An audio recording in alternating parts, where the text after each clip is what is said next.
Hello, my beautiful people. This is Star FISTS, and welcome to QUBECAST, Episode 2, would you believe it? Now I gotta unmute Skype because I'm a terrible person. There we go. Now you can hear them. What the? God, man. Hello. Hello. I am Cynthia for today. Hey, I am Damien today. Oh, shut up. Oh, you But it's a so good name. It feels like balls are involved. What? So I'm just myself for the day, so. Yep, we're gonna start off. Ghezra, introduce yourself to the show. Why you're here? That's Oh, true. that's an existential question. I am here because I know Sin, and I've been gaming for a long time, since about 87, 88. Yeah, I know, right? Older than you, Damien. Yeah. I started on the great classics of, like, Ultima 4, Times of Lore, old PC games that you had to, like, go through DAWs to, launch. Went through, got my first Nintendo, went through, like, Crystalis, which is a fantastic game. If you haven't, I would find some sort of emulator to play it. Definitely worth your time. But anyway, I enjoy gaming. I love the community, definitely, and the new games that are coming out. Also, apparently Cintra credits you for getting her started in live streaming. That actually is a little true. She was messing around with, like, trying to create YouTube videos over and over again, and I was like, why don't you just stream it? I like what she just said, trying. So I was like, why don't you just stream it? And she was like, what? Streaming? What is that? With That Pro sounds like Crasher? something porn related. Streamy Mimi. Oh god, it was Pro Crasher. God, that was a long. That was when we were Minecrafting. Long yeah. time ago. I had like 4 or 5 frames a second or a minute trying to do Minecraft with snow when it was snowing, like on version like 0.5. Oh, that sounds bad. It was bad. Real bad. You could count the snowflakes because they were just going so slow. Cintra, welcome to the show. Why are you here? I don't, because you made me? Pretty much. I mean, I did. I'm here to be the, what's it called? The mediator? The comedic relief? That thing. I thought that was Damien. What? It was? Oh, is it? Oh, God, I gotta Okay. get my script. He can be the derp one with his V-neck. He has more of a V-neck than I do. Yeah, I No wonder got he's boobs. Cintra today. Got boobs and stuff. I got old Atari shirt on. I dug this out of Chris's closet. I was like, I need a gaming shirt.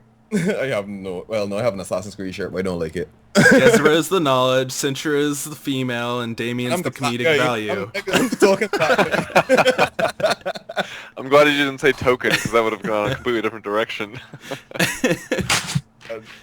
So, Wow. Damien, why are you here? Besides comedic relief now. I'm here because I honestly love QTubers. I can't stress it enough. Cynthia knows it. The love feels. Yeah, it's a nice community. I love. Did you find me or did I find you? I don't remember, honestly. I don't remember either. I don't know. All I know is he's like on 19 teams on Twitch, but we're apparently his On 19 favorite. No, yeah, no. It's more like 10. But yeah, I just love games. Anything to do with gaming, I'm there, and I am here now because of that.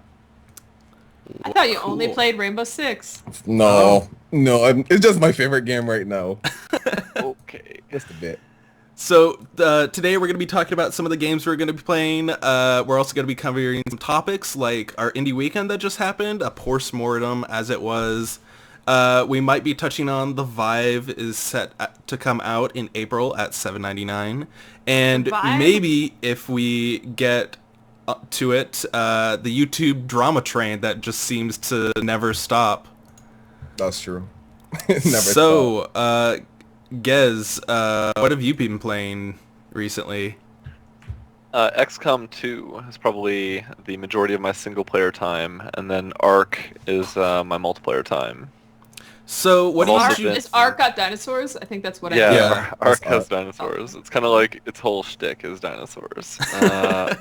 I've also been beta testing a lot of games. Are you allowed to talk about any of those? That is a great question. I don't know how far the NDA How many runs. how but, many NDAs have you Tell us signed, in man? theory. I may have hypothetically been playing an FPS of a name I cannot say. I am currently under 3 different NDAs. Oh, whoa. One of them is a cool game where you may or may not build ships that may or may not float. Yeah, you'll have to sort Kerbal of Space Google that Program? a little bit. No, Kerbal Space Program, man. Oh, I could talk to you about Kerbal Space Program all day. I have played that game for about 15 to 20 hours and I still haven't gotten in orbit, so... That makes a lot of sense. Oh, man. We need to talk about orbital mechanics a little bit, Centria. Oh, no. I just try to add more fuel and it doesn't usually help. Century, more fuel never helps. It makes pretty explosions. Alright, Michael Bay. My little guys always look so afraid.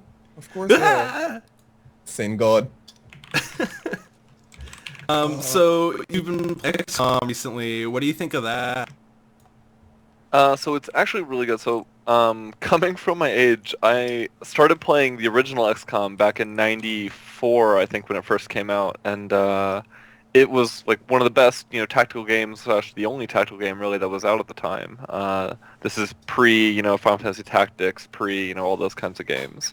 And I think that this new sort of rehashing of the XCOM series goes a long way in bringing back XCOM into the genre. There were some other sort of remakes like the Bureau, and that was just absolutely terrible. They tried to make it like a first-person shooter, like third person. I don't know. It was kind of weird, but yeah, XCOM 2 is great. It fixes some of the mechanic issues of XCOM 1, and it's challenging, really hard. XCOM 1 Enemy Unknown, or... sorry, yeah, you're right. XCOM 1 Enemy Unknown, the new remake, the free 2013. reboot. Yeah. I'm still kicking myself I didn't buy the Humble Bundle for it because I've not played any of them. And all I know is the aliens showed up and gave peace on Earth and you guys are bad and keep trying to stop them. Oh. That's what I know about the game. Whoa, I didn't know That's that. like the plot of Terminator. That's the first part of the trailer. It's like, they're bringing peace and prosperity, but we don't like it. Dystopian society is just that. It seems perfect on the outside, and then you get deeper into the peace that they offer, and it's not exactly beneficial to humanity. So it's like the U.S. government.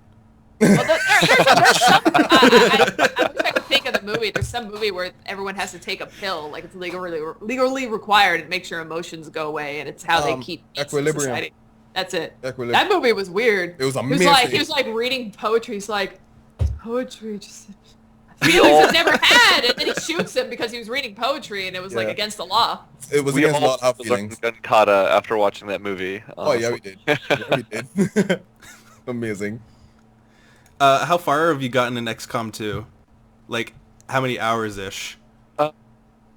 Oh god. I played about 10 hours into it the first time and realized that I made a critical failure beginning that ruined the entire game. And so, let's just say that and they introduce this very early on in the game, but there's a countdown that sort of happens, and you do certain things to sort of give yourself more time on the countdown.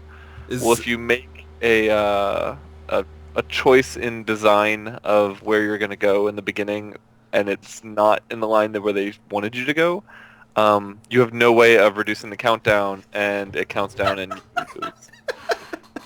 Damien, Damien's being assaulted. You a bottle? You got one of those light things? I got a window. It's my window here, and the wind is kind of strong today, and the curtains are not they're not working today. Current of the wind. How's that ESL test going? No, don't talk about it. Don't talk about it. He has to take a class to get into Canada. Yeah. I speak English. You need to prove you speak English, goddammit. Lo siento. Lo siento. What did you think of the theme this time with XCOM 2? I was curious. There were some people who were like, "Oh man, why did the aliens have to win?" But other people are like, "Aliens won. This is sweet. This is like Terminator." This is the outside perspective. The reason the new game was that way was because statistically more people lost to the aliens in the previous game, and that's why they decided to go that direction with the story. See, that's an interesting just general model saying, okay, we're going by the statistics of this game to decide the direction of this next game. I wonder what would happen if Dark Souls Yeah. did that. Fourth wall kind of thing, something. I don't know. Everyone wants Dark Souls 3 comes out, you start off dead, game over. Because statistically I mean, speaking, $60 game, You have to credits beat it roll. like 19 times before you can actually live. A tutorial of dying. This is how you die. You'll get accustomed to it. What was that It's Basically. game? like zombie... Project Zomboid. Project Zomboid. This is You how start you the die. game and it says, this is the story of how you die. It's basically like you're going to die eventually, so it's just a given. It's kind of like The Long Dark. There's no end to it. You eventually die. True. That is true. Yeah. I can attest to that. yeah, no, I've never beaten any of the Dark Souls. I have to admit. Okay. I have a platinum on Demon's Souls. It took about 250 hours. Whoa. Probably 150 of those hours were trying to get 2 fucking blade stones to make the last knife I needed for the trophy. I've never... Because it had like a 0.5% drop rate, and it was the stupid skeleton on a cliff that took 15 minutes to get to, and the level restarted if you died before that. And so, but half the time you killed it, it fell off the cliff, along with anything it spawned. Whoa. So Not it's- worth. Not Took a worth. long time. Look a long time. Not worth it. That was actually one of my worth it. prime strategies of Dark Souls 1 was if you knock someone off a cliff, they died, you still got the souls. And so I was like, yes. I just started knocking everyone off cliffs. Sounds good to me.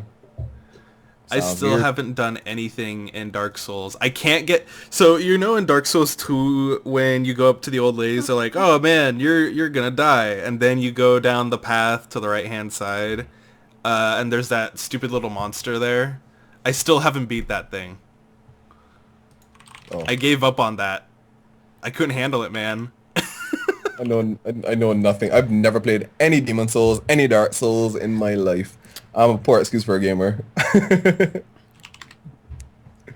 I plan hear on the- it. I've got Dark Souls 1. I was waiting for Dark Souls 2 to go on sale. But Dark and Souls I'm 1 on PC is so potato. Like, That's what everyone keeps saying, and that's the reason I had never played it. yeah, That's why It's so bad. DS fix is a thing. a thing. That is true. That is true. I started to play it just like when I started playing Fallout 3 on the PC, and then Starfish is like, here's the college level class you have to take to mod the game to make it where it doesn't crash every 5 seconds. I've never had a crash in Fallout 3 actually, so I don't know Wait, what he's really? talking about. Yep, never had it. I played like so many hours of Fallout. Every Wow. potential bug I could have had, I had. It's like, if you do this menu, or if you go out this one thing, or you do this one thing, and you didn't have these mods to fix it, then the whole game freaks out. Okay, You no, didn't it's even essentially get was the the problem. birth glitch?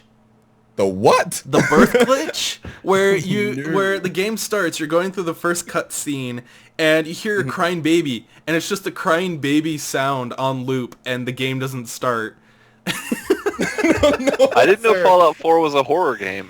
The Fallout 3, yeah. I Fallout did 4 not. plays great, yeah. Yeah, I did. Fallout 4 plays great. I don't know, just there was an article, and I'm like, I agree with this article. I fell in love with that game, and I don't get hyped about stuff that much. Like, I pretend I do sometimes, but like, I was like really craving that game enough that I got a VPN and got downloaded it 8 hours early because I said I was in New Zealand. And I was able to download it off Steam. I'd already paid for it with American money, but then I took a trip to New Zealand and downloaded it early.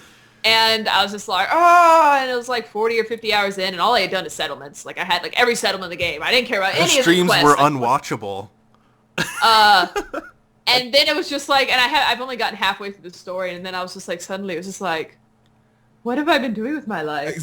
That is so I don't true. see a future to this. I actually just stopped playing that game. Like, I don't even know how the It's out game of nowhere. I was ends. so into it, and then suddenly it was just like, I think Why am I there was doing too this? much to do, in my opinion. Too I feel much. like I had Stockholm Syndrome for Fallout 4.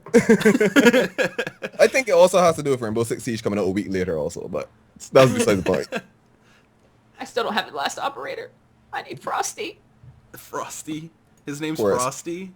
Frosty and Bucky. Yeah. Frosty and Bucky. Yeah, I see. I That got hair on my tongue. those shouldn't be names of, Siege people. But they're Canadian, so they're Frost and Buck. I don't know why Frost, Is Cold, that and is Bucky. that why you're playing so much Rainbow Six? Is because you're heading off to Canada here soon?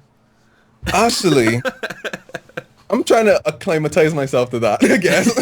He's been playing The Long Dark, which The is Long based Dark in is actually gonna Canada. help. Yeah, That's what I would expect. I expect trying to get He to a crashes in farm. the Canadian wilderness. Exactly. I expect to try to get to the farm, and then a bear comes eats my face off. So Welcome to the cast, King. yeah. You also played Ark, Ghezra. I can't pronounce your name to save my life. No, it's okay. It's Ghezra. I like it because it almost forces you to roll the R, Ghezra. You know. Ghezra. But so yeah, Ark is a lot of fun. One of the things I like about Ark is that they update it, I swear, like every 3 days. So they just constantly push updates and Are they bug fixes or content? both, actually. Almost every week they add a new dinosaur, they add a new sort of, mechanic, add new items. Well, it's only like 4 or 5 types of dinosaurs, right? Yeah. Oh yeah. There's T-Rex, Stegosaurus, Stegosaurus, Triceratops, and I think we're done. I think it was only 3. Bigfoot, whatever that A was. Velociraptor. Brontosaurus, and a Velociraptor. And Yeah, then so the there we one have our that's 5. it's like... Oh, that's Yeah, that's the Dipla. And then the one from Flintstones. Yoshi? Dino? Flintstones has like a ton of them. No, Dino. That was his dog. Their dog. their dog. Dino. That's what it's called. I remember dinosaurs, the semi-adult, it wasn't adult, Cartoon. it was a sitcom with... Yeah. No, it's a sitcom where they were in suits. Yes! Not the mama, not the mama. Man, yeah. They brought the great. fourth wall, and that's so many times. That stuff so was good. great. The one dinosaur had like a mohawk. Yes, the son, the teenage son. Like, how do you even do that? I don't know. He just limped his spikes with like a curling iron or something. There was this one time their son asked his father, like, why are we counting, every year we count down instead of like 644, 643. He was like, what are we counting to? Oh, that's sad. Our demise. I wonder how long dinosaurs lived. Like, literally, like how old a T-Rex could be. Like, did they live for like 10 years, or T-Rex is like 150 years old? What I want to know is what they sounded like. For all we know, they could speak perfectly. They probably sound like dolphins, and we think they're like raw, and they're really like, yeah. Or they might have tweeted. It might have been that huge. He might have been like, cuckoo, There are certain acoustical sort of assumptions we can make based on the structure of their skull, on how their bodies were shaped. So I mean, yeah. So they probably won't sound like dolphins, but I doubt we can get exact. Did they have feathers? We'll never know. A lot of dinosaurs. No, actually, yeah. That we've found fossilized evidence now that suggests they have feathers. I mean, giant birds and reptiles in general are actually extremely close species. Like, they're not actually that big of a difference between the two, even though you think it is kind of weird though. So dinosaurs were not cold-blooded or warm-blooded. Should get my lizard and put it on my head.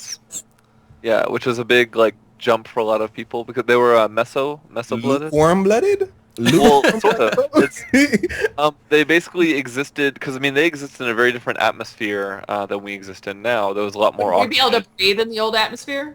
You'd almost get a little high actually with how much oxygen was in the atmosphere compared. Sounds good to me. What naturally produces CO2 besides cow shit? I guess cow shit. Tar pits, volcanoes. Volcanoes, burning things. You release a lot of sea. Burning things. Yeah, burning things, and unfortunately, a lot of plant life is very flammable.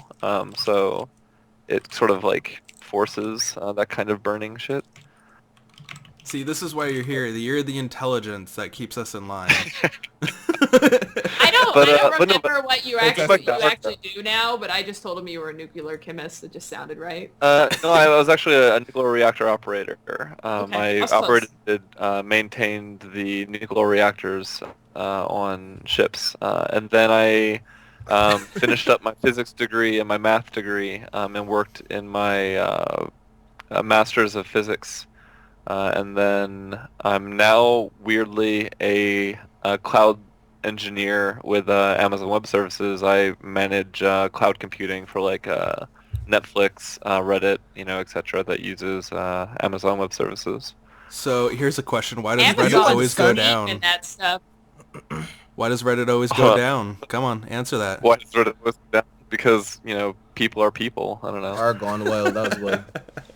Are the gone wild. That's why. And there was like some Google data center, and it went down for like a minute and a half. And it was like I read all these articles. Like it was this huge thing that a data center could actually physically go down for a minute and a half. That it literally whatever power issue they had. This was like somewhere in Europe, and this was like a year ago. They had some sort of power issue, and they went down for like a minute and a half. But it was enough to like cash and mess up a whole bunch of people for like an hour. And it was like some power grid went out, which went to this other thing that went to this other thing that eventually blew up something within the data center. And it was like 11 failures in a row because they had all these safeguards. Yeah, and interestingly enough, that's bad luck. like things like Reddit, and Netflix and whatnot. So they have different server locations located, around the world. Mm-hmm. And then each one of the server locations, let's say, on the East Coast, there are also different clusters that just exist in that one city, and each cluster has to be completely independent on power supply, on its data line, etc., than the other one located even in the same city. So that way you have the dual redundancy even in that geolocation, in addition to the redundancy you get in having it spread throughout the world. And actually, it's a big thing with gaming right now. Almost all multiplayer games are moving towards cloud hosting their servers instead of How is a trying to build cloud hosted infrastructure. server different than a standard like data center hosted server? Is it just components of it are hosted in different data centers versus the other one would be hosted as a physical single box in a data center? I'd assume that the first of what you've said first. Yeah, different so locations. what happens is it's different locations, but so the infrastructure is slightly different. You typically use some sort of hypervisor software, like Zen or something like that. I And got let me Windows break that up. 2012 R2 data center on a computer back here. I'm trying to learn it. So Good think luck. of it like your computer that's in front of you now, right? Mhm. It has a a certain amount of hard drive space. It has processor, memory, RAM, etc., and your graphics card. Well, this software goes through and says, okay, I'm going to make actually 4 virtual computers off your one computer, and so I Your split up containers through some- Hyper-V. Right, exactly. Yeah. And so what happens is when you host something on the cloud, you're really just taking a piece and you're hosting it there. But then it's also duplicated and replicated, across multiple different places. So it's your one computer, but it exists in like 5 different locations. So all over the extreme world. risk reduction there as far Exactly. as data loss, yeah. Yeah. I'm starting And a managed service provider, MSP, technology business. Officially started a few days ago. So I have to learn all these fancy terms to And sell. she won't product. hire me. But I'll hire you once you're proven to know English.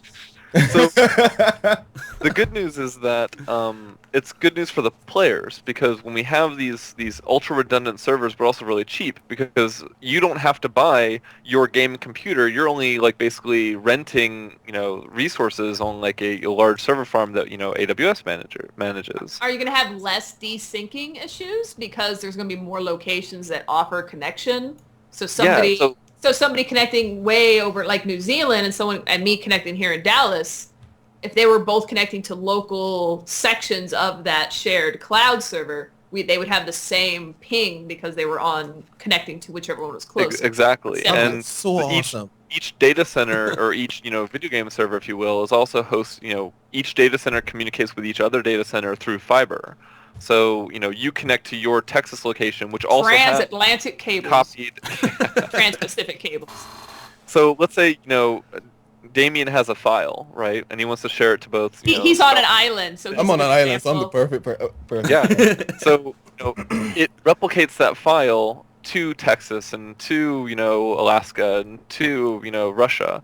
So when you access the file, you're going to access the file that's in Texas. So you're not trying to go and hop all these different locations to get to his file on his island. And then Star, I don't know where he is, but probably Canada.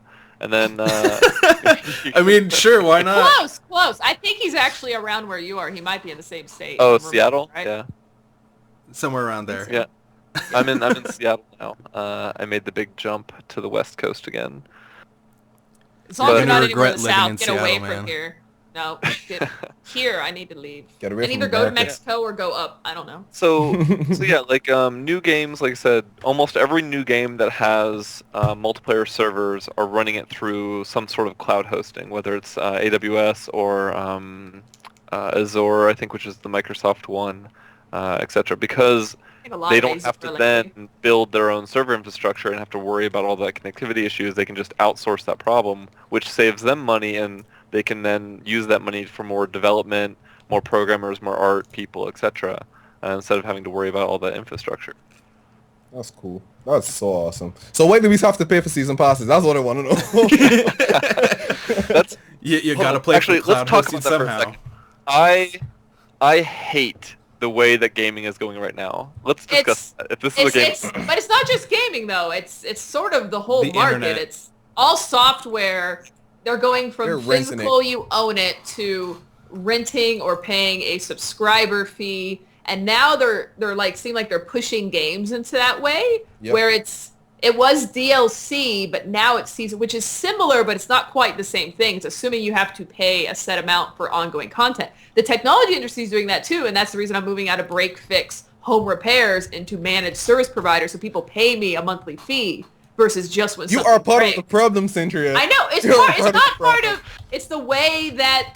I don't know the industry's pushing it. I don't know if it's demand of people wanting stable and convenience and fees, or if people. Well, no, actually, it's all about gaming. money. It's all about money. Let me tell you why. Let's talk about Fallout 4, right, specifically.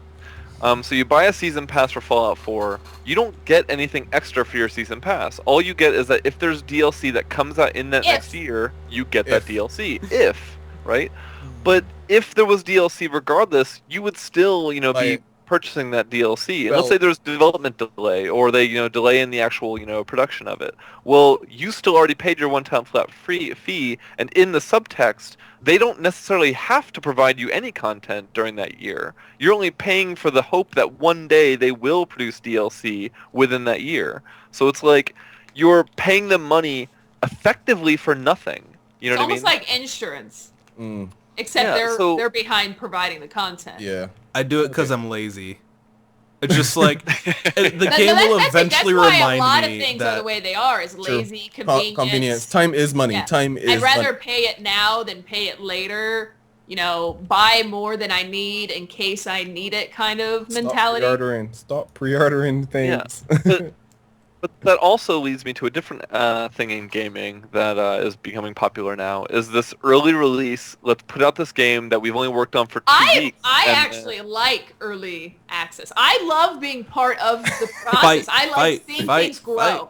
I like... No, I love to play something when it barely works. And then they're going to say, what? Screw it. But I need to understand but let's talk that's about... what I'm doing, that I am basically paying to be a free beta tester. I'm paying to be their beta tester versus them paying me to fix their game for them. So it's beneficial to them. But I love to see a game when it's barely doing something and then becomes something. But at the same time, you pay the money and then nothing happens. What, DayZ standalone? Supposedly it's better. I don't fucking know. I bought it. I played it once. I just fell into all the fucking mountains and I just gave up. I'm tired of walking upstairs and dying. But this is the thing though. People are so like they're like, oh well, why isn't this game early access? Why can't I pay a little bit of money and see this game in its barely done state? Then they play the early access game and go, this game is shit. It doesn't have any materials in it. It doesn't have any content. It doesn't have any game. There's gameplay and flaws and bugs everywhere. This game is so terrible. I hate it. And then they put all these negative reviews and they tell all their friends, don't play this game. It's so shit. I was like, well, it's an alpha. You know what I mean? Like, it's only 2 weeks old. But the problem I have with DayZ is that DayZ has been alpha for how long now? Like 3 years? I don't know. I mean, DayZ is almost a special case because it's actually a mod turned into a game off of another game. Yeah. But like, a star, is Life in Bunker early access or was it not? I didn't see it say early access. He seemed to imply it was. I didn't see it on Steam as on early access. I don't know if they were doing early access through the website, but it was feature complete when we played it. Okay. There was a game we were playing and we got the codes about 5 days early. It's called Life in Bunker, and it seems like it's not very content rich yet, but it's very good. It's a complete game. I didn't see any bugs with it. But that's a big thing. Is there's a large. I read an article about this a while ago that the indie industry is growing so large that there's so much. I don't know if chaff the correct word, where there's just you have these good guys like RimWorld, even though RimWorld's kind of weird because he went on vacation for 6 months and everyone's mad about it. Yeah, Screw you guys, I'm going home. on Kickstarter, they said crowdfunding and early access. Where do we put those side by side? They said, here's what I want to do. Here's my demo. Give me some money. And then they made a better game, and it's gradually getting better. Versus like Prison Architect would be a good example of one that's succeeding really well. It just hit version 1. The sales are great. Everybody seems to love it. But a lot of people are taking advantage of that, saying, I have a concept. I'm not a proven developer.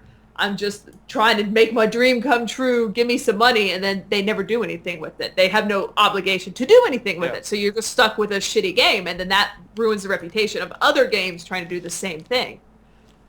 Yeah, and I'm not arguing that, early access didn't work for a lot of games, right? Because even the Kerbal Space Program went early access, you know what I mean? And it's an amazing game. It's phenomenal. Well, that game was around for a while being worked on before they entered that. And Steam, is early access a concept around everywhere, or is that specifically a Steam specific? And I get weird about Steam's impact on the gaming industry in general. It's pretty strong, at least for PC games. For sure. Like if they don't put your stuff on Steam, that could ruin your game. Definitely. Also, Steam GOG is is PC gaming already. GOG, yeah. GOG Galaxy. Do any of you use that?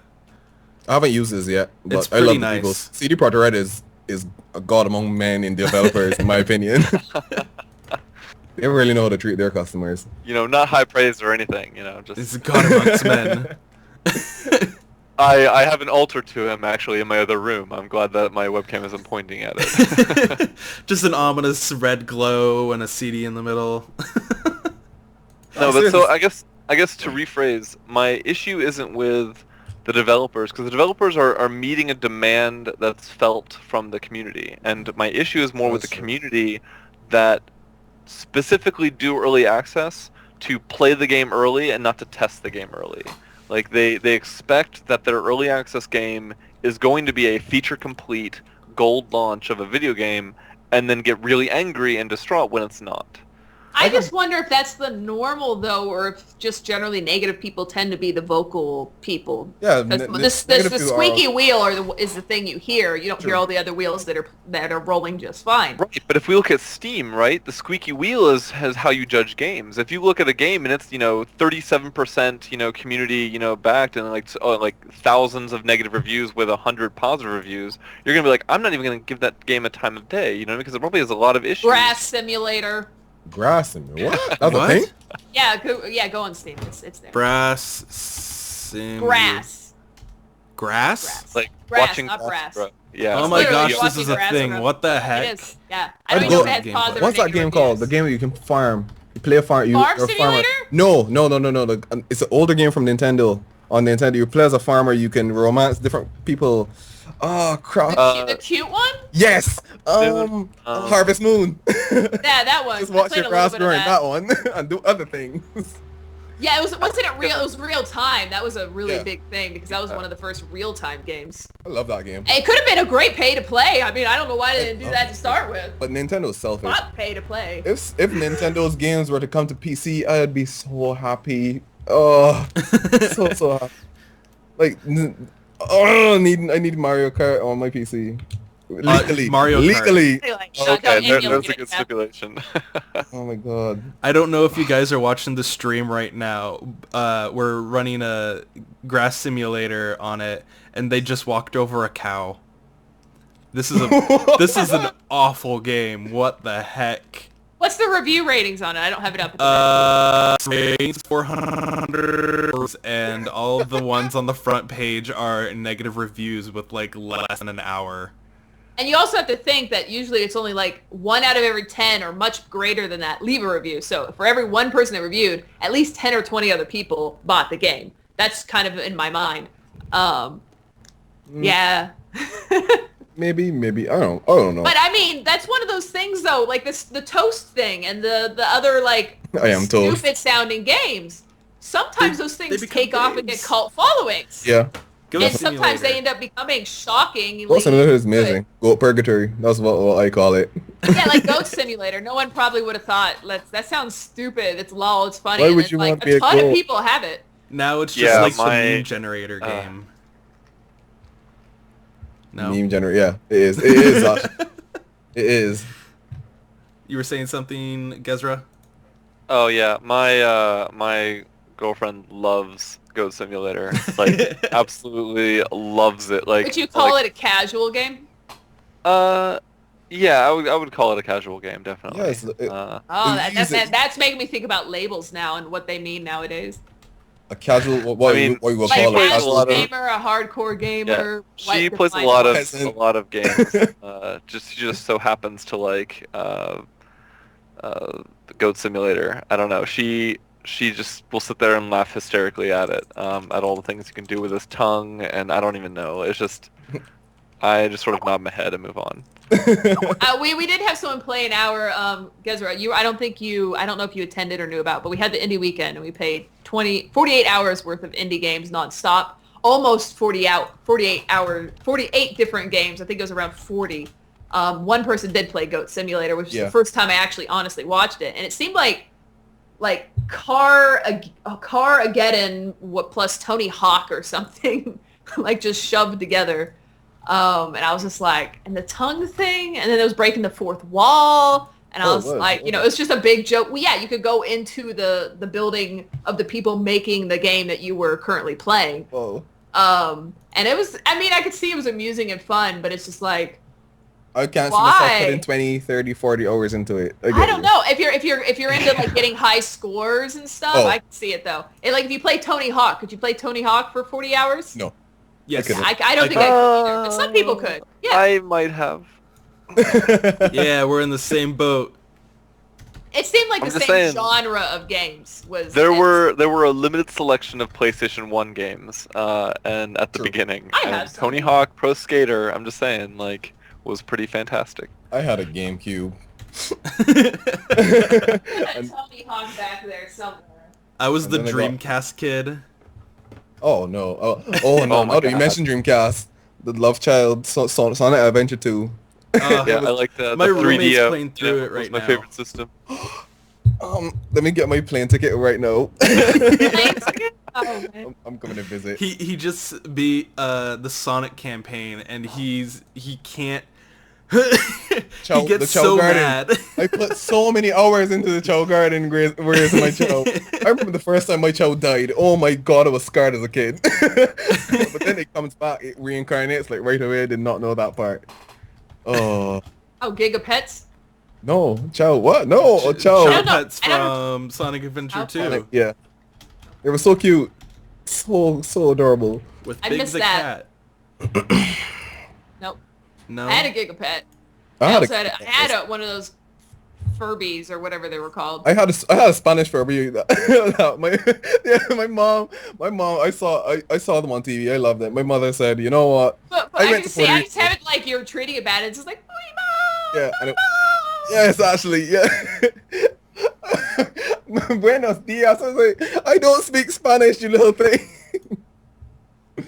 Oh my god, it was great. But that's interesting about the gaming industry, though, is just, I mean, it is about making money and sustaining money, but does that sustaining of money give you a game with more replayability and longevity versus a game that you pick up, play, and then set back down? Because nowadays we have a game saturation, right? We have so many games we can choose from. That's true. Versus back in the day, it was like, I've played all the games I like at Walmart or GameStop, and I'm waiting for a game to come out in 2 or 3 weeks on my specific console. There's nothing else for me to do until that game comes out. Right now, there's like 30 games coming out every day on Steam. A lot of people are actually thinking that that's the what's it called? They're The thinking gaming we're industry we is think going to we're crash at again. we're at a bad potential peak. Yeah, and because it that happened in the saturation 80s. is going to keep anybody from making a decent amount of money, except for a select few. Yeah. And then those are all going to be like poverty games. I mean, like, that are never going to be able to rise above the glass ceiling of America. That's exactly what happened. And then games that could have had a lot of potential won't, because there was so much saturation. Quaker actually made games back in the 80s. Quaker, as in the oats we eat. Like, seriously, that's when the... No, I can pull up a graph about, like, there's, like, whatever. Like, if you go to the store and there's 40,000 items on average in the American grocery store, this is based on some sort of super propaganda-y video about how horrible the food industry is. And it's something like there's 11 companies in total that make all 40,000 of those products. Whoa. I know, I work at a But grocery each store. one of them have like, 40 or 50 names, and you're always like, I like the Kellogg's brand over this brand. But It's it's the all the same same brand. thing. It's the same thing. Made in the Okay. same factory. Whoa. It's just bizarre, higher yeah. class. That happens all over the world. Foxconn makes Foxconn makes both the iPhone and the Samsung Galaxy. So it doesn't really matter. Yeah, You're that's buying the weird. same phone essentially. I know, Did you but play it's... Cool Spot? And you had the Domino's Pizza game on the Nintendo, Oh, and you man. had the 7-Up game on the Nintendo, and that was back in the day where that was the thing to advertise your game or your product was to make a video game off of it because Sure. gaming was the big thing back then. Wasn't some that game a skateboarding game or something like that? You had a skateboard on Yo Noid, I think. Right. Yeah. Which was the Domino's Pizza game back when the Noid was still its mascot. Doritos I Crash see. Course. Anybody? Nope. No, come on. No. Doritos Crash I Course. wanted I played actual GameStar. That was a good game. The very first game I remember playing was probably Pong, and then whatever that tank game was on Atari. And then the next game I vividly remember was some sort of 8-bit like Olympic game on an Apple PC, because I had a little Apple PC in the early 90s. And I just remember trying so hard to get a 10, and one time I got like a 9.8. I was just like, oh, it's so good. And after that, what changed my world, I think it was 1992, 3, is my mom, which my mom had a lot of friends that did things. And we went to this one house in the nice area of town, and he had a really nice house, and there was a bunch of people over, and there was either 4 or 6 laptops in total. And they were sitting directly across from each other with the backs of their laptops to each other, and they were playing Doom or some Doom-like game. Yeah. And they were just like going at it, and they were just like, man, I'm gonna get you. And it was like super intense, and I thought that was the most amazing thing in the world. And They were Century was literally born. playing against Century each was other. born then. And I think one of the other games, PlayStation 2, what was it, GoldenEye? Yeah. It's a terrible game. I love that game. I played so much of that game. that is a game that started that redefined first-person shooters for the gaming industry. One of the kids I played with, his mom made him put it on the paint thing. She would come in and check and make sure it wasn't using the blood setting. It was a paintball setting, so you had to be like green and blue if you got shot instead of actual blood. Oh, Yeah, she would come in all the time, and he would be like, Mom's not home. I'm turning on the blood. Well, that was back when they used to think that video gaming, violence, Yes. caused violence in real life. Yeah. Kind of thing. No, I think it's not even enabling. Like, it may be an escape for people that already have some sort of problem. it may desensitize you though, but I don't think it causes you to be violent towards people. Yeah, there are an it's interesting a- selection of games though that make me question people's values. I Patriot. don't know if you've heard of Patriot. Yandere Simulator, but it's What? a game where you're a Japanese Googling. high school girl and you stalk not and Googling. kill other girls because they're Yeah, I know trying about to that. get their men. Yeah. I know about that. Video game ethics, that's an interesting thing. No, Yeah. not having. Nope, we're not touching that with a 10-foot Not pole. touching that one. I mean, that's interesting. I'm like, Human Centipede and stuff. Why is that not okay to be engaged? Stop it, bot. I've told you to stop saying that 3 times. Still posted about Indie I'll do Weekend. what I Fix want. it.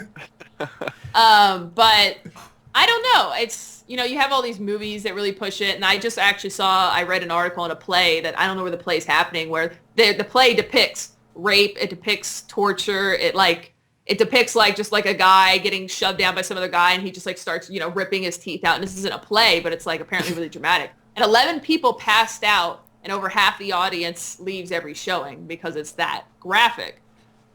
But then the people that stay, you wonder, is this person just seeing this as an intense art that it is, or are some of those people just Really messed up. that's amazing. That's really doing it for me. Yeah. Yeah. And are there games that do that for people? There's hentai simulators that I'm sure that depict, Honey very Pop. violent. Honey rape Pop, and yes, stuff that's like what I'm that. thinking about. And are those rape- enabling people to seek those fantasies out, or do they already have those fantasies, or does that may give a fantasy to someone that already was thinking it, versus people shooting people in games, torture, blah blah, what Grand Theft Auto, you're running over the hose and the cops.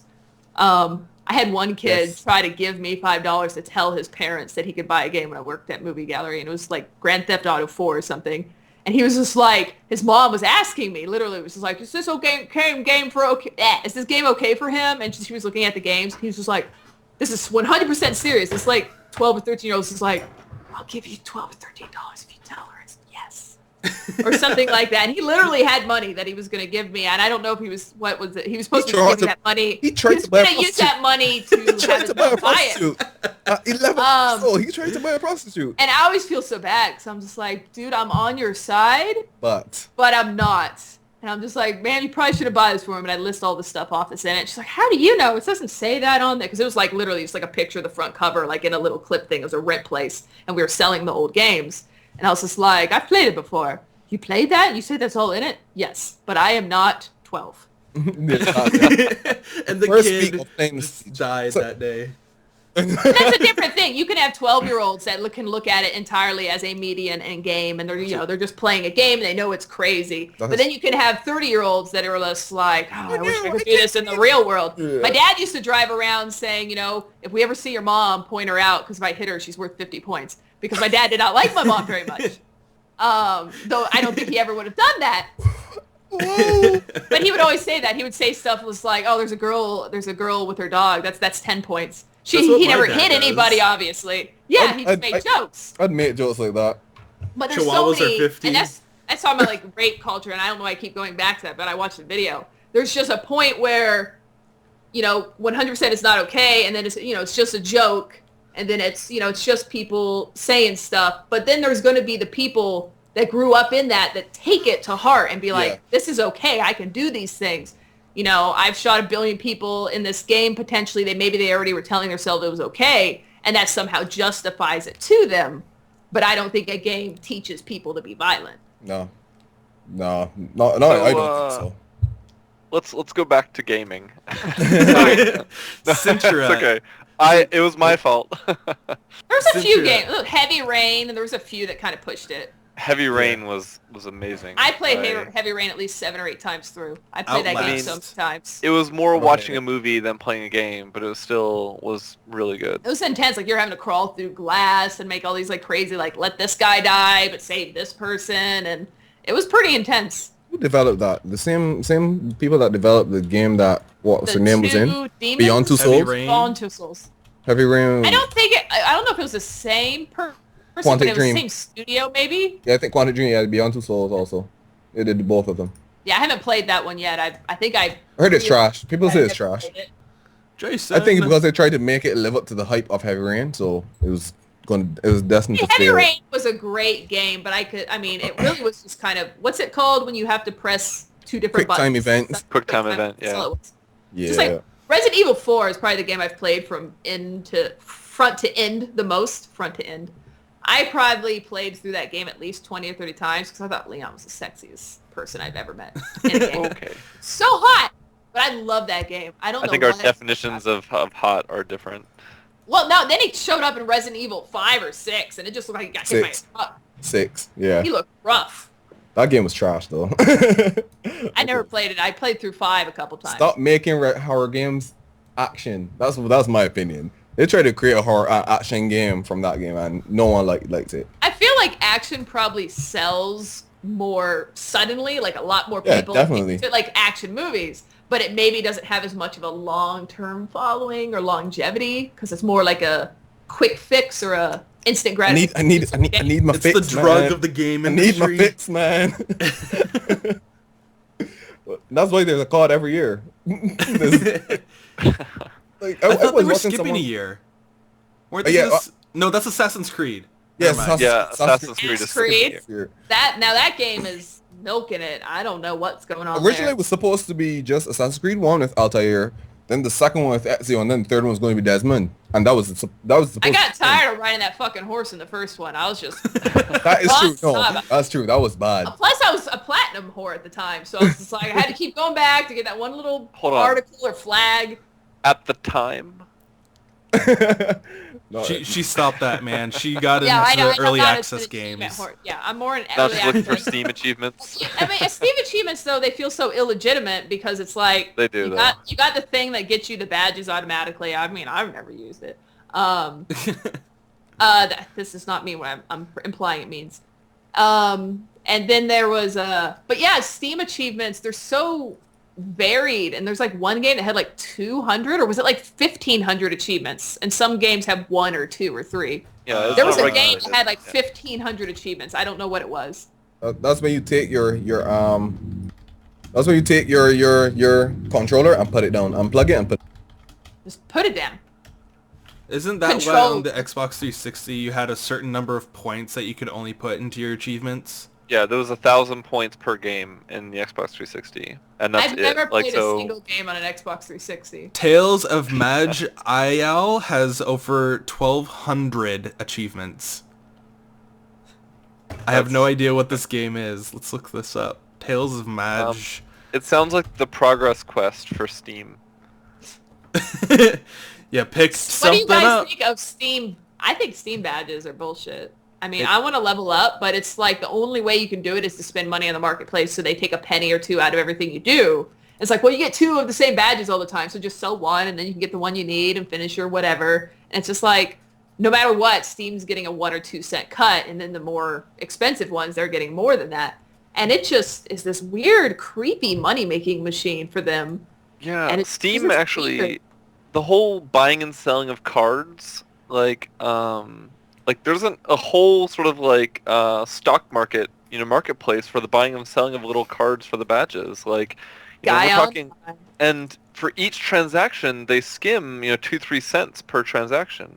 So you have hundreds of thousands of cards, actually millions of cards, because I'm talking like when you look at a single card, it shows you 300 have been bought and sold in the last hour, 400 the last hour before that, and that's just one card for one game out of all the games they host. So they have to be making millions upon millions of dollars just off of the microtransactions of selling and buying cards that people do. Potentially monthly, I don't even know. Not worth. Microtransactions versus that's the thing. It's like buying a game for $50 or buying a game for 10 and then spending a couple dollars every 5 seconds to do stuff. World of Warcraft. Play it for free. World of Warcraft. When I found out World of Warcraft, I was like, oh, this looks awesome. Then I saw it was $60. I was like, okay, that's not bad. Then I heard it was $15 every month. I was like, no, I'm a kid. I don't want bills. I'm sorry, no. I don't want the bills. And then you get on a server and you have to pay to change servers, and then you have to pay. And is it Rainbow Six? It was maybe a different game. You have to pay to change your name. What? Oh, I've never heard of that. Maybe not Rainbow Six, but there's another game where, you can change your name once, but then you have to buy a $5 game change pass. No, it was one soul. I only played it for like 3 or 4 hours, but I wanted to change the name of one of my characters. And it was like, you have to buy a $5 pass to change your name. No, that's like the guy, what's his name? Ever since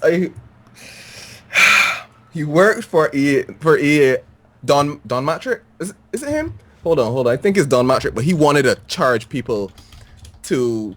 Yes, it's Don Matrick. He wanted to charge people to reload in Battlefield 4. I was like, what? Reload? Yes! Like respawn? No, to reload your gun. Reload your gun. To reload your gun, he wanted you to pay. So what, like there'd be a wait time or you'd have to go back to base to do it, but if you wanted to reload right there... Your card would be...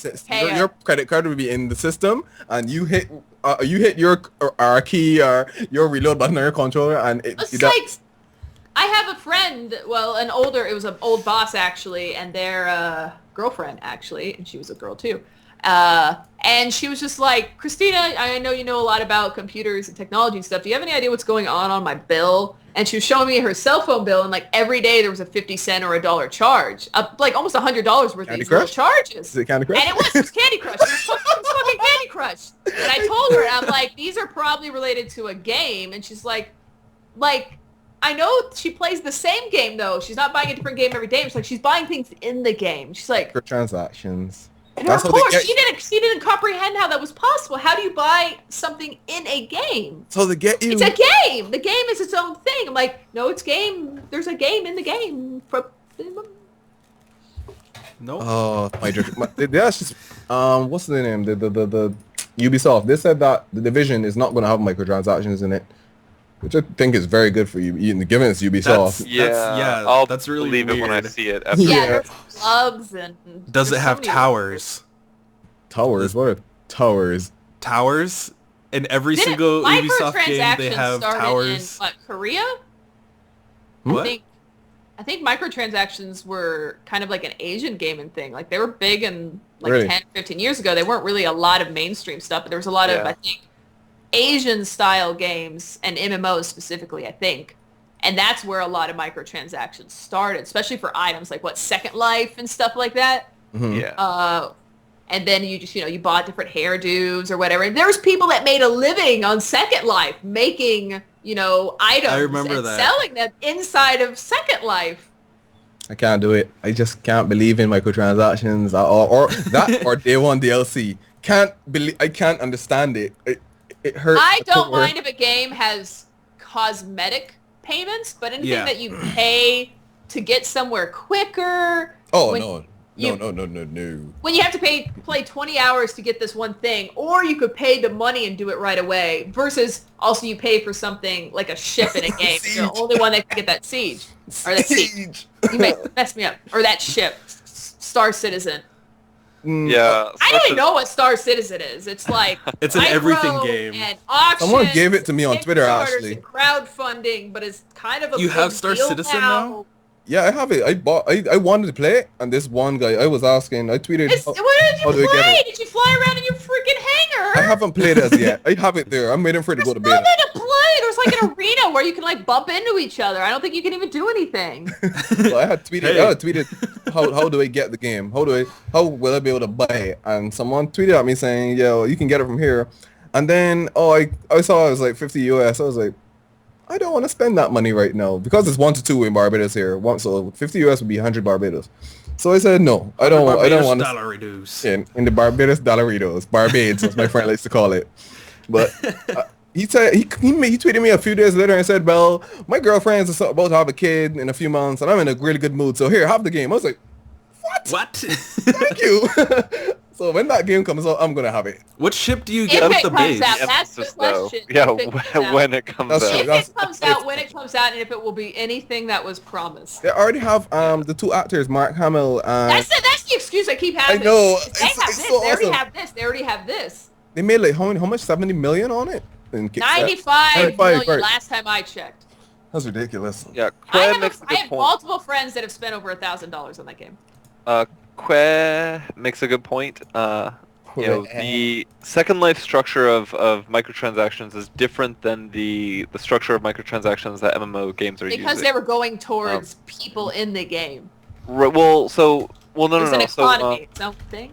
Yeah, so like the Asian MMOs like Aeon and Rift and stuff like that, and the other ones that are only in Asia, it was the developers would sell content in the sense of like, here are 12 different hairstyles, here are 12 different aesthetics, you can like change your costume, etc. But Second Life was specifically players could make content for other players, and so it's more of a bartering system, not the developers were selling little bits of this and little bits of that to the people.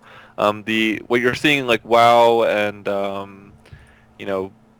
I guess actually it's hard pressed for me to find an MMO that doesn't use microtransactions now, but where you can buy like, this item that's a raid gear, like in WoW, like you can buy that raid gear now with just money. You know what I mean? So it's like, why even, when someone drops $300 down on the game and is now as good as you who spent, 400 hours in the game. $300. Man, so that's it's like, nothing. yeah, no, it is. I have friends that are I thousands spent 300 on League. Hearthstone. Groceries. I spent probably around 100 on Hearthstone. What? I spent Because 300 on a because Hearth. Chris, my fiance, he plays Hearthstone pretty regularly, but he mainly watches it. And I wanted to I just wanted to play with him and stuff. He's like, well, you don't have I any want to other be a no part of your cards. life. And you have to buy the whatever pack, the quest packs to get to the cards you need or whatever. And then I was like, and I don't know. I was like, I'd never do this. You entitled And I Americans. dropped down to $60, just about $60 worth of packs. And I was just like, open, click, click, click, click, open, click, click, click, click, open, click, click. And I'm just like, each one of these is $5. Open, click, click, click. And I was just like, and now I don't know what I have. I'm just like, I have a bunch of cards because I don't play the game very much. Let me go net deck real quick. See, and that lies another problem, right? So you paid for all these extra things, but you fundamentally don't have the experience of how to play the game. You know what I mean? Just like if you paid for all that, raid level gear, like you still don't know how to use your character. So although you might meet the the item level restriction to go into a new raid, you don't know how to use your character. So now the raid is equally as dead because you don't know, even how to use your skills effectively that you would get from that 400 hours of playing. I feel like some of it is probably, I don't know this term is common. I think it is like being the Joneses or wanting to be the Joneses. What's the term? The Joneses is an implication like keeping up with the Joneses. Okay, there it is. It's the grass is greener on the other side, but it's kind of like, especially you have all these people that covet the people they watch playing these games, League and different games, different MMOs or different, mainly competitive games. At Hearthstone, and they see all these cards they have, and they want them. They maybe just got the game, but they can't stand the idea that they're going to be playing for months before getting there. Half of what they have. Yeah. And it's the same thing even in the real world. It's like, I'm in my 20s and I just moved out and I want a brand new car and a big TV and all this stuff. Get a credit card. And it's almost like a credit card for these games. It's like you can be just as good as these other people. All you have to do is spend money instead of spending all this time. And money is time, so there's this weird trade-off too. But if all you're doing is spending 5 hours trying to get the specific item so you can do this next thing, and they're like, or you could spend $5 instead of 5 hours and get that item and pay for the convenience. But then you've lost the journey. You're paying to get to the goal, the destination in these games. But if all you're doing is paying to get to the goal and getting that instant gratification, you're losing all the essence of these games because you're not going through any journey. You're just paying to get to the next step without any of the paying to game. Paying to game. Not worth it. It's an instant gratification. It's weird comparison, but it's almost like supersize. Like how that person McDonald's got sued about telling people to supersize. Games are doing the same thing. It's like, well, don't you want to supersize this? It's only like 19 cents. Yeah. Well, you could pay 50 cents and get this thing or go to this next level, and then you're already there. You're getting more. You're gonna. Why not? It's only 50 cents. It's only $1. As if you have the time to do it. If you don't have the time. I mean, the courts sided with the fat guy that McDonald's was using manipulative psychological tactics. They were basically saying you're stupid if you don't spend this money because you're staying behind on purpose. You're wasting time that you could be doing the higher end stuff that you actually want to do. I don't know. This is probably a stupid comparison, but I think it's kind of a similar situation mentally. Yeah, I don't know. It is because like I said, you are missing out by missing out on that journey though, even though you want to get to that later content quickly. So it's people that have all the good stuff and that whole outfit and legendary blah blah blah, and they paid to get their character power leveled, or there's industries just for cheating the game to get players to this higher. My Diablo 3 character got hacked and they stole my stuff so they could sell it. And there's black market industries in games. I'm just saying this out loud because we know this exists, but it seems so weird to say it. Black market industries. Criminal enterprises that hack accounts to get items just to sell to people because people are that desperate to get ahead in the game quickly. There was a mainstream RuneScape one that kind of got shut down recently. What was it? None of you played RuneScape. What? RuneScape itself. I can't remember what it was. RuneScape buying, I type in that and it says girlfriend. No comment. Room for you. Actually, EVE Online has a black market for selling characters. Yeah, actually, it brings me up a good point about EVE Online is that like something with the microtransactions and catching up to players that have been playing for a while. Like EVE Online and those MMOs that have been so long with their culture that it's really hard for new players to get into it. You know what I mean? Like when you go on EVE Online, and those corporations have been around for for generations, and they have like all these ships and all these things, and it's like you try to start, and you just get steamrolled. You know what I mean? Unless you join a good corporation, because everyone has everything compared to you. They're like gangs. Yeah, and there's another MMO that's fantasy based. I can't remember the name of it, but it's sort of like the same thing of all of the communities on the game have been around for so long, and they've built up such an infrastructure that as a new player you just can't join the game and try to get from scratch, because you're gonna get tired of everyone just destroying you over and over again because you can't compete. Apparently EVE Online just brought out skill injectors. I'm double checking that. Where you can buy skills from older players. I don't know Skill what... injectors. Gotta go BRB for a little bit, guys. Alright. Okay, All right. see you in a minute then, Damon. He can have a cow too now. Adding cow. There's other games like on WoW you can buy stuff and you'll automatically be level 60. Just so you can keep up, just so you can be even on a starting platform with other people. So, good news, guys. I just got a notification from Steam a little while ago. I just hit my 12-year anniversary on Steam. Yeah! Which is interesting because Steam has only been out for 12 years and 4 months. So I guess I was 4 months late to the party of getting Steam. Boo. You Pretty should have got it hardcore. 4 months earlier. What am I at? I think I'm only 4 or 5 hours. Or 4 or 5 hours. 4 or 5 years. I have 5 years of service, apparently. I had an account before this, but that one I lost the password to, so... Yay! I'm probably at like 6 or 7 years. Show off. Yeah, Ledges. 12 years. I'm gonna talk about my dirty past here. Like Uh-oh. when I was in junior high, I was really into some beta and Neopets. Neopets specifically. Yes. I really was into Neopets. I was into Neopets enough that I was putting keyloggers on the computers at school to get into other people's Neopets accounts. What? To steal their Since you're just stuff. on the internet. What? And I know this is like 15 years ago, and they caught me, and I was like, I'm sorry, and they were like, okay, well, tell us how to take it off, and I was like, okay, I'm sorry. And no, I got caught doing it later. It's a criminal, guys. Oh I know. my God. So I did this probably on it was probably, I don't know, 10, 15 computers, and I was actually teaching. I was part of the computer club, and I was actually helping to teach the last few classes of one of our computer classes because they ran out of content. And I was actually teaching about keyloggers and malware from what I knew about it. And this is when I was getting my A+ certification at the same time at a vocational school after school.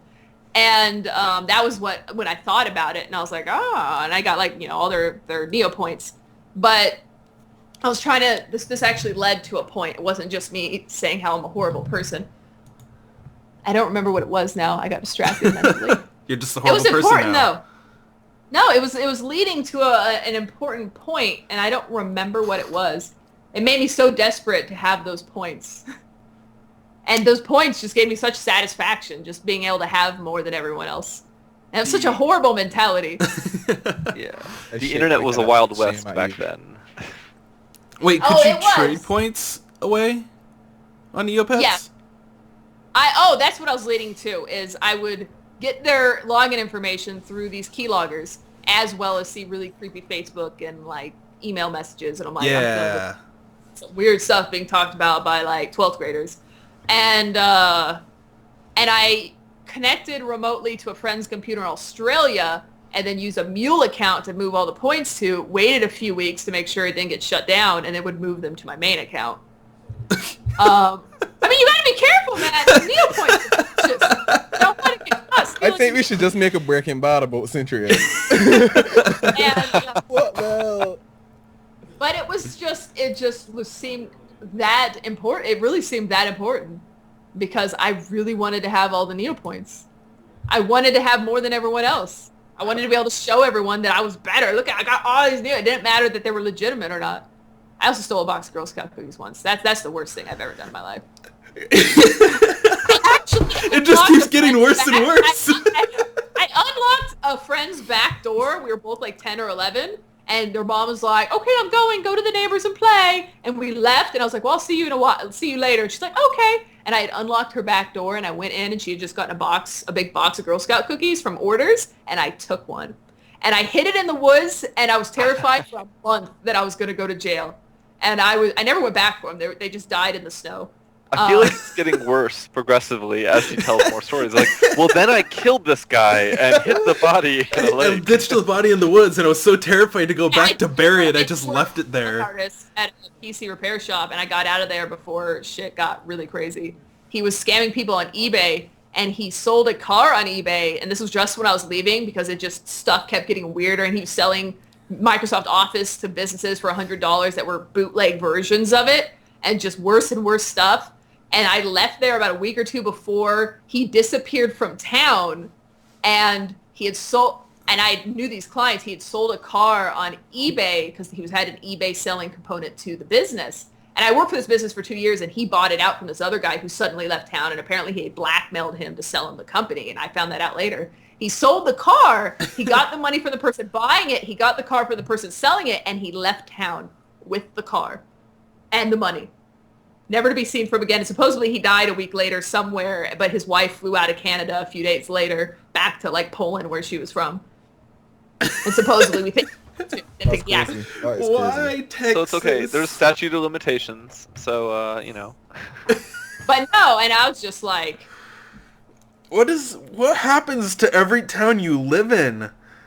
There's a population of like 700 people there. I mean, stuff happens, I guess. I don't know.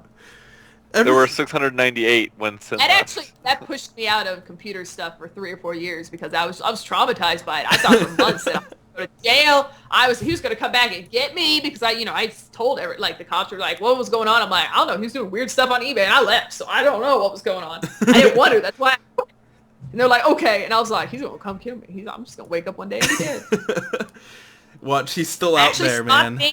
Industry for a while because I spent like a few months working under him, and it just got weirder and weirder and weirder, and I was just like, this is weird. And I went to school for history for a couple of years, and then I decided I want to do PCs again. But yeah, and then during that time when I actually got out of PCs, that's when I got into console gaming because I had played PC games a little bit and I had consoles and stuff. But then it's just like, oh man, I just played so many PS1 and 2 games, and I had to get a fatty PS3. I still got it. It still works good. Heck yeah. Yeah, I could not imagine not having a backwards compatible device. And it makes me really mad that consoles aren't backwards compatible. I'm like, that really Xbox shouldn't One be is that gonna hard. Be... PC Master Race. What tells me so much more to PC is that it's not backwards compatible. It's just anything that runs on it. Mostly. Unless it's Fallout 3. Actually, the backwards compatibility thing is kind of upsetting. Mostly because, like, PlayStation 3, when it first came out, was fully backwards compatible. And then they specifically took out the chip, the PS2 processor that was in it, and then said, oh, now that we've changed the hardware configuration, we can't, it can't be backwards compatible anymore. Except that when those of us who did mod consoles back in the day, which actually I think is illegal now I think about it. So those of us who hypothetically modded consoles back in the day, if you took out the PS2 chip, it actually ran the PS2 games better because it then would use the PS3 hardware. So it already could run it based on the hardware. They just specifically made the software not allow it to run old games, just so that they could market the selling of PlayStation 1 and PlayStation 2 games through the PlayStation Store to run on the PS3, so you couldn't run it on your own hardware. And then re-releasing games on the next-gen console. So, like, when PS4 and PS3 came out, you could buy the newer games on PS3 or PS4. Obviously, the PS4 ones were going to be better a little bit versus just letting the PS4 play the PS3 games. PC Master Race. Except we don't have a good emulator for anything past, PS2? Well, Dolphin, they've really been doing some stuff. They're working on emulating Wii U right now. It's making some really nice strides. It looks really, really, really. They broke the. I mean, I'm going to start this right now. We're not encouraging piracy, and nobody should do this because. Who's pirating anything? I own these games legally. Industry. Yeah. But I know that to they say the play just with my cracked like the DS or the 3DS or something. As Oh, a new really? thing that just happened. I only know because I had to go buy a Pokemon Sun and Moon. card for somebody. Right. Pokemon Go the rest of my life. You know, right? Because certain games don't lend themselves well to PC. I mean, they do. Like, I played Fallout Shelter on the PC by getting BlueStacks. Yeah, Uh, I heard of people were doing Because that. it was just like, I'm getting tired of playing this on my phone. It kills my phone battery in like 2 hours. It's a nice phone. And I feel like mobile gaming is dying off. Like, that was a really big thing a few years ago, and it doesn't seem like I Oh, don't see much going on. we with- may see it come back because Activision acquired King, the guys who Wait, really? own Candy Crush. Yeah, you didn't know that? I didn't know that. What the heck? $5.9 billion. Phones are made for tower defense. That's all I know. Tower defense games, like I had probably a year or two. I It's a probably paid at thing. What the least heck? 50 or 100 tower defense games on my phone and on flash games on the internet. I just could not. Tower defense games were the best thing. There was Clash Savage of Moon Clans? on the PS3 Clash of was a Clans. little downloadable tower defense game, which was pretty cool. But no, normally it was real simple stuff. Like you had different types of mushrooms, and if you put them next to each other, they would evolve a different kind of mushroom that had a different kind of power. And oh man, Plants vs. those Zombies. were casual. That was like casual gaming crack for me. Was tower defense. Yeah, but King, they said the way we saw it is we acquired 500 million users by paying $5.9 billion. They bought them. Yep. Essentially, that was going to be... See, so with companies, I've actually had someone do this recently. A company went out of business, a little mom and pop computer company, and the other one was just like, hey, how about I give you $10,000 since you're closing anyways, and I have all your stuff, and you just let me take over your lease and your business and blah, blah, blah. And they're like, okay, whatever, and I'm going to make some money. Same way with gaming. What do you feel that, let's say Ubisoft suddenly went out of business and like Vault or whatever, is it Valve? Yeah, Valve just bought them and bought all their clients, all their data, all their games, all their everything, and then took everything over. Is there something weird when your information's being passed to a different studio, or should you be happy that it's going to keep going on? No, because it happens with banks all the time. Minecraft going to Microsoft. I'm already in all those ecospheres or whatever you want to call it, so they're going to get my information one way or another. I have so many clients that are just like, I don't like it when my phone pops up when I'm typing something recommending what I type. And I'm like, I'm sorry. I don't want to do that. I don't like my phone thinking for me. And I'm like, that's what it does. Yep. That's what makes computers special. They're like, I have a lot of older clients that they hate the cloud. They hate the concept of the cloud. They think the cloud is like a threat. And I'm sure they just listen to Rush Limbaugh or one of those crazy people. And they're just like, the cloud is destroying everything. You know, they're going to take all your stuff, and it just takes one wrong thing to happen, and everything's going to be gone. And I mean, We but the should cloud send brings Ghezra everything. on them. Synchronization. You know, I log I know, into my right? phone on an account on Google, and then when I open up Google on my computer, it already knows my login information. Exactly. But that's kind of creepy. But at the same time, No! No, it's streamlines not. everything. It's not creepy, It's so cool. convenient. It's so convenient. But no, Star. Okay, What? there was a picture on Hangouts. We were sharing some pictures because he was helping me with some graphics with my business. Yep. I saved the picture from the link, and then he clicked a file, and he was logged in as me. I saw him because he was streaming it. He was literally logged in as me and clicked my profile and could see I my couldn't profile. do anything with it. Because I had saved Well, you some could sort of see it, though. credential file instead of it. I could see her and he was able email. to- That's crazy. but he couldn't change any So settings. the one thing I love my Google Drive, I'm at work, Happened I to need see something on my a PC at couple home, back. just drop it on my Google Drive and I'm good. I have it on my phone, I have it on my tablet, I have it on all I my have PCs. OneDrive, Dropbox. I pay for Dropbox. That's how much I like it. Whoa. Whoa. I Switch just to bought a OneDrive. Samsung phone, so I have 50 gigabytes for free, so, you know, whatever. Yeah, Yeah. get used to it. Get used to it. I used it, and 2 years later, you're like, I'm actually so dependent on this. That's what happened to me. I bought this 2 years ago, and then my little 50 gigs ran out, and then it was like, oh, well, you're going back to 2. You want to pay for something? I'm like, Yes. Yeah. I guess so. That 2 years went by in like nothing though.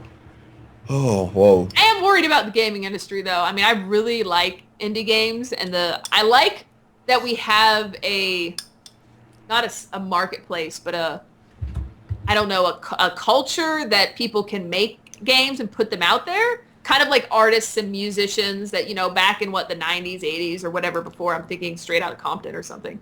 You couldn't, unless you found a studio, you found someone to produce your stuff. You only were known by a little tiny black market of some sort. But now with the gaming industry the way it is, I can make something, I have all these platforms to showcase it, and that's really good. But is it also bad because it's so saturated now that there's almost no checks and balances, and there's so much crap, and then there's so much bad early accesses, which then slander the name.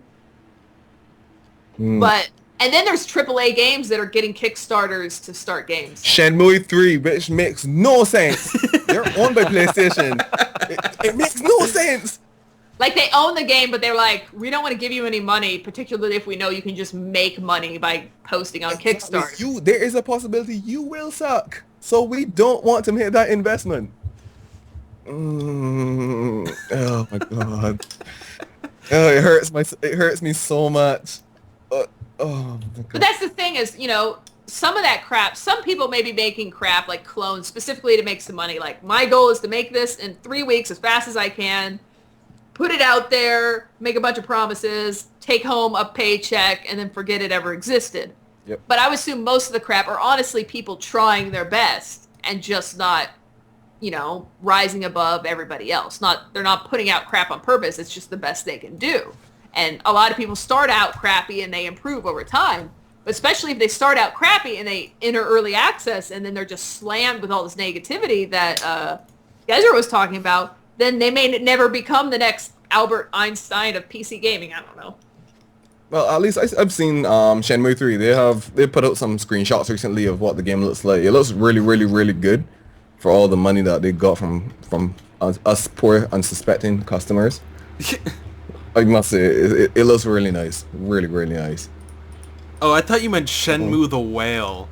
I'm just sitting here just like seeing like, no, there's a Shenmue game? What?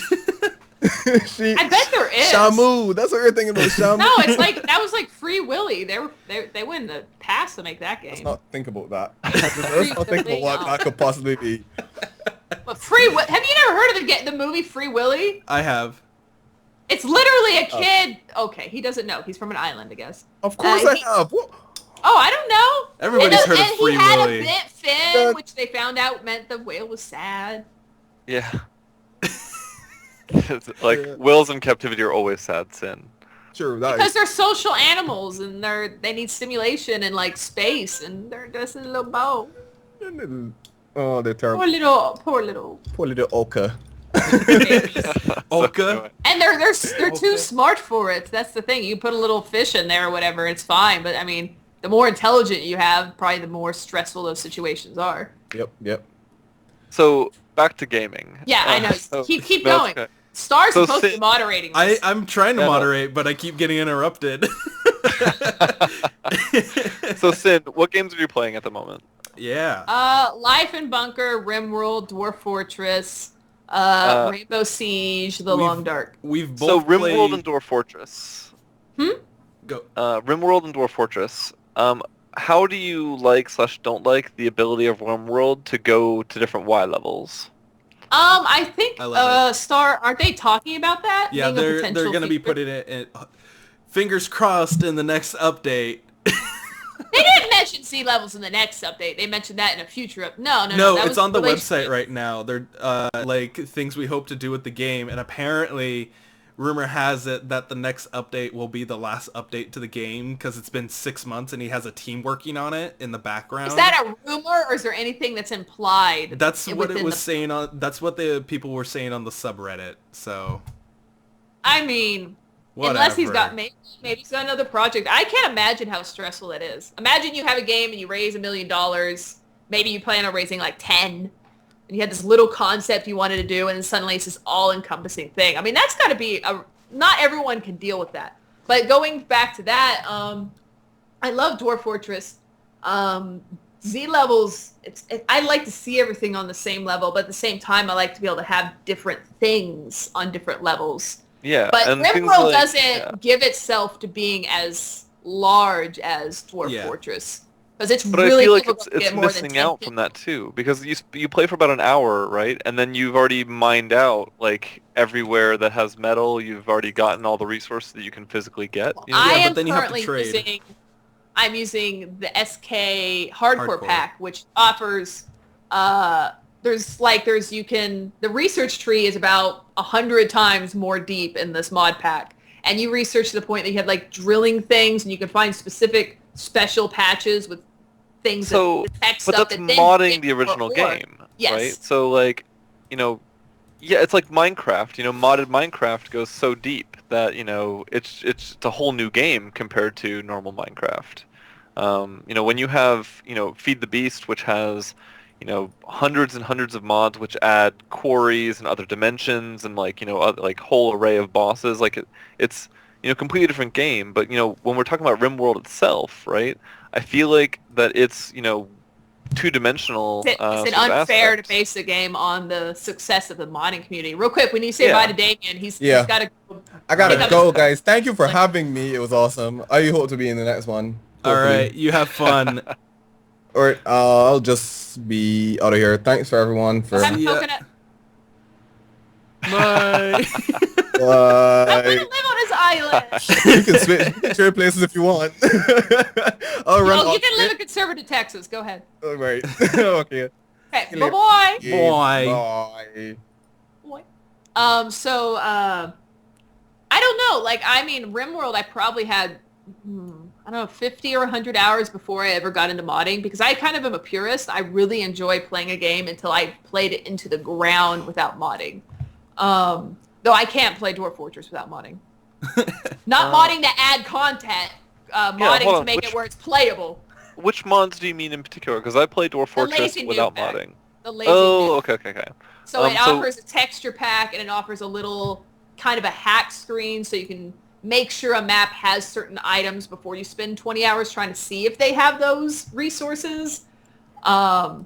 And just, it doesn't add much modding, but it adds like where you can make a square instead of having to measure out with keys each block one at a time to make a wall, which is annoying and takes forever. But not a lot. It's a functionality mods more than changing the game mods. Okay, and like a Dwarf Therapist, which can't be, you know, you can't play Dwarf Fortress without Oh, Dwarf I mean, you Therapist. can statistically, but it just, there's also It's something like called you can drive a announcements car window. without rear view mirrors, but you know it's not advisable. There's the announcement window. It's Windows Announcement or Announcement Windows Plus, which is a Dwarf Fortress mod, and it puts your combat log, your like everything that happens, like anytime an event happens, where you find something new, in its own little info window. And so when I'm streaming Dwarf Fortress, I have the info window on the side. So if somebody dies or finds a certain ore or makes something special, it lists it in the list on the side. Versus me going back and forth between 19,000 informational menus that are on Dwarf Fortress. And so there's a lot of things that make it just more approachable. The purist would say it takes away from the game itself because you're not experiencing the game the way it should be felt. And they're talking about coding it in 64-bit right now, and I don't know if it's even possible because of how much they've already done. Well, actually, so I think the limitations of Dwarf Fortress right now is the fact that it was so, the code is so verbose in 32-bit that there's, you know, after you get like 150 dwarves, it becomes unplayable because of how much calculations are happening and All it the can't path keep up finding, with everything that's going you have on. a lot of right? cats or catsplosion, whatever it's called. I had too many chickens once, and I was running on like 5 FPS, and I was just like, and it was it's like a 2D like ASCII game, and it's eating up your computer, and you're like, my how computer this runs crashes every Crisis? time it goes What is over happening? 1.7 gigs of RAM. It just crashes automatically because it's 32-bit. It just Yeah. can't handle it. So leaving 2D games behind, I really am excited about the move towards VR with the Oculus Yeah. Rift and the Nexus and whatnot. Have you used either of My- them? I haven't either. I of have them, used which is both. I- They're amazing. Oh. My experience with VR is the cardboard thing made by Google with a phone in it, and I played with it for like 20 or 30 minutes, and that was pretty fucking amazing. It was literally just a Google cardboard thing holding your phone, but you know, you're looking around mountains, and you can like, you had to hold stuff to move around, and you know, I'm moving and seeing it, and there's like menus, and I just have to like look at it to interact, which is probably like a very small drop of the full experience to the VR. But is VR going to be, It's do you going to be think it's huge. going to be widely... Wait. Is it going to be widely accepted, or is it going to become a huge thing and then peter out like the PS Move and games like that where you interacted with physical movement. No. I think. Go ahead. Yeah. Sorry, go ahead, start. Yeah, me and her have talked for the last like 20 minutes. You totally need to have some airtime. So with VR is gonna be amazing. The Samsung Gear VR, it's Samsung and Oculus work together to create like a Google Cardboard. That's going to be one of the mainstream things. I don't think the Oculus and Vive are going to be mainstream yet, but with the Gear VR, they have an app where you appear inside like a room with a fireplace, and it looks like you're watching a Netflix video on a 100-inch screen TV. They WWE has already done it where they can sell like virtual tickets to an event where you put on this VR mask and you can look around and you're inside the crowd, and if you're wearing the right headphones, you have stereo sound and like 3D sound where you can look around and it matches everything. It's I don't think gaming is going to be the thing that's going to push VR. It's going to be there's already a video of it done by Naughty America that I can't Jimmy Kimmel did a bit on it. But it's going to be sporting events like baseball games, football games, the Super Bowl. Can you imagine if they sold a virtual ticket to the Super Bowl? That's so weird because they're selling you digital content. Yeah, I mean, that's not weird. We do that all day long with games, but it's weird to sell virtual content for something that's physically happening. They already do it now on HBO and whatever. Yeah, so they're selling you an experience. So there's going to be 3 different experiences now. There's going to be the in-person, say you're at the Super Bowl, at the Super Bowl. Then there's going to be the TV experience, which is, your usual like Super Bowl party, you're hanging out with your friends and stuff like that. But then there's going to be the VR experience where you want to sit in the seat and just experience VR for what it is. And like, it's going to probably be cheaper than $1,000 seat at the Super Bowl. Yeah, I don't think it's the players that will determine if VR is widely accepted. I definitely think it's going to be the companies and the distributions, like how many games and how many things are developed for the actual medium. And then that'll push the players to go into it. Having access, I think, is Facebook having control of Oculus good or bad? I mean, they have a huge platform and tons of money. It's fine. They do have a huge platform, tons of money, and it really depends on the quality of the thing they produce with it. Because they said they wanted to make this fully VR environment that everyone can go into, and it's like, sort of like the subspace that we all read about in like Ready Player One, and the different sort of VR kind of books. And I mean, it really just is down to the quality. If they make a quality product that is represented well and people can interact with it and represent themselves, people will use that as an avenue for like self-expression. But if it's clunky and hard to use and then like no one's going to go into it, and I think it's solely in their court on how much effort they put into it. I wonder what's involved in people to make content for it. A lot of programming.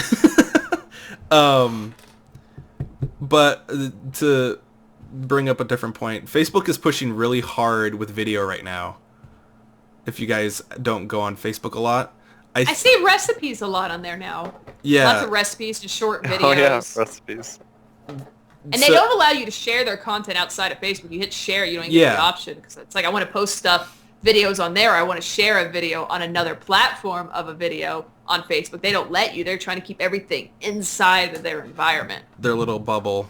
So what I'm thinking is going to happen is Facebook is going to create their, like Ghezra was saying, their media room area where you can connect with your Facebook friends and watch TV on a wall, like what we do with SyncTube. Weird.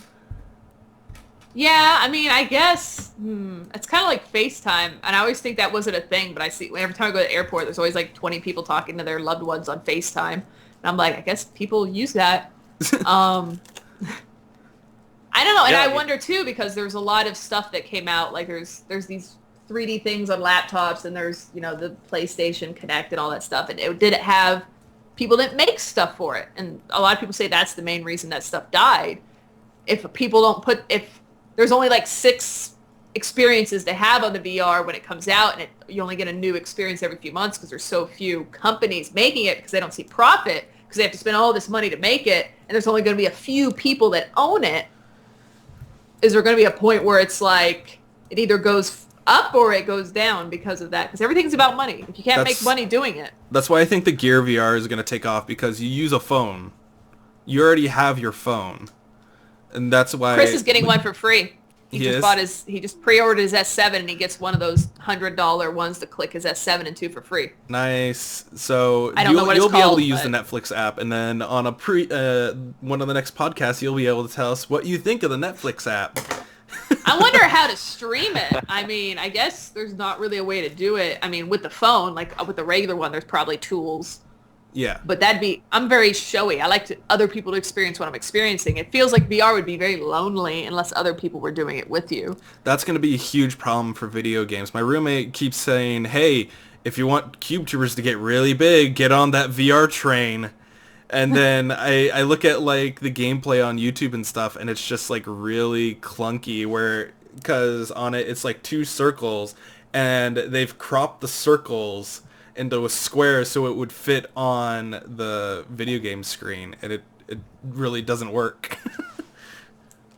It'd be hard to share those experiences unless you're sharing. It would be very good for like vloggers and stuff, because you're sitting there describing it and maybe have some sort of preview. But as far as like actual streaming platforms, I think they'd have to come out with some sort of tool or something before it came out, because it wouldn't be 3D for the people watching it unless they had 3D glasses. I don't even know if that's the thing.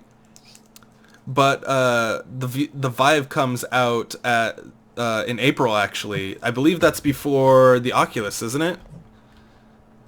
I think so. I think you can pre-order this weekend. I think like Sunday or Monday. Yeah, it's Monday morning for us at least. And my roommate's gonna wake up really early apparently and pre-order it. He's already pre-ordered the Oculus. He has a Gear VR and Google Cardboard, and now he's gonna get the Vive. So at $7.99. Yeah, $7.99. Yeah, it's expensive. I heard I read some articles saying the reason why the Vive will fail is because HTC is a not VR company. Not good company. No, they were saying something about the company wasn't trustworthy or something because they had made so many products before and they abandoned them. And people had invested and got them, and they didn't. I mean, Valve is also backing this. Although I'm losing faith in Valve, too, so I really don't know anymore. But what did HTC do? Anyways, what? No, I just, I think it should be close for us to kind of wrap it up. Yep. So let's do our little outro. So, Cintra, where can people find you and all that fun stuff? Right after this stream, I will probably be playing either Life in Bunker or RimWorld on my channel, which is twitch.tv/Cintria. And obviously QTubers Discord. If you guys don't know what Discord is, you're dumb. I know Discord has kind of like changed the world for communities. I don't know. Discord is just... I don't know if you just joined it, Ghezra, but I don't know if you've used it before. But it's it's a pretty amazing... I know, I feel like the potential is huge, and it takes the benefits of Skype and IRC and TeamViewer and all that and kind of gives you all those options, but you don't have to use everything that's there. And there's no ads, and there's no fee for using it, and everyone's kind of waiting for, like, what is that... Yep. What's that thing? Eventually it's going to suddenly be, well, like, here's limited stuff you can do with it, but if you pay for the extra one, I don't know how they're even going to make money. That's going to be that makes things uncomfortable. That nobody knows, because currently they have no way to pay for anything, so nobody knows how they're making the money to make this stuff. It's Facebook. But yeah, those places. See how that bubble Twitter breaks. Stuff. All right, Ghezra, where can people find you if they want to find more of you? Hopefully they don't. So. I don't have I don't stream. I don't Twitch. I just play. Do you have a Twitter that you want to plug? No? I have a Twitter. Probably a business Twitter. I judged by don't the really tie. want to plug it, but All right, cool. You know, Well, I I would don't be, have I to would be yet. open to joining this discussion again. And then Cool. if people do for some reason want me to push into twitching, I could totally do that. I have the hardware for it, but Hardware to Twitch. you probably But, have I guess- better I guess hardware we'll than see. me. Might be true, but it's okay. I just enjoy, honestly. First off, I think I'm slightly I like attention, but that's people in general. But people that are actors and stuff are similar. That's the reason I like the streaming platform. Is I just enjoy being able to show something to someone. I'm sitting here by myself in my room, but I'm not really by myself. And that's really what I love about streaming the most. But some people really want to dig into a game by themselves. They're doing their own thing. But I don't like playing games by myself. I just get scared and sad. Yeah. If it's not a scary game, I'm like, I don't know what's going to happen. So both of you are gonna have to spiel for Damien. So Oh. Citra, start it off real quick. Damien is an adorable potato. He has Ghezra, a you live have to stream. pretend to be Damien, all right? He's pretty good at shooting stuff. I don't know him well enough to pretend to be him. Just talk in an accent. I live Speak on an better island. English. I live on an island. I don't know. I might be moving to Canada one day. He's a pirate. I don't know. He's from the lower Caribbean, if that's a terminology to use. But you guys should check him out. His name is twitch.tv/his name, Damien. Be sure to give him a follow because I think he's about to hit 1,000 and pretty proud of him. I'm pretty proud of him as a potato. A potato. Potato. But be warned. Waffles here. That's one of his viewers. Their chat's pretty wild. There are no restrictions on his chat, and they take full advantage of it. So my chats stay pretty mild. His chats, you have fun in his chats. His chats stay in his chats, kind of like Vegas. But yeah, check him out. And we're going to be having another one of these in probably 2-ish weeks. Yep. Start? Yeah. Yep. Okay. Should be about that. And the goal is we'll probably have Star will probably be a pretty consistent member, but Yep. we'll probably have different people each time, but it'll be kind of whoever's the most available. And after every one of these, we'll have a survey. It'll be posted on Discord, and I'll try to post it on Twitter and everything. And please take these surveys, mention what you liked and didn't like, and give us ideas saying, there's this one game coming out in a week. Here's an article. Talk about that next time and give us your guys' things, discussion points, topic points, and we'll look at them and maybe throw those into the next one. All right, cool. Well, I am Starfist, Star Fists. I'm the graphic designer for QubeTubers and now Cintra's company. You can find me at math_Hue, MATH_HUE. That's the business card I made for her, so if you like that, hit me up. Very I can do artwork and stuff for that. But that is QubeCast episode 2. Thank you all for watching. Bye! Yeah, have a good day, everyone. Bye, Steve! Cows waving. The cow's waving. The cows are looking at the camera really weird. You guys have a great day. Great day. Great day. I gotta open up the mixer and mute you guys.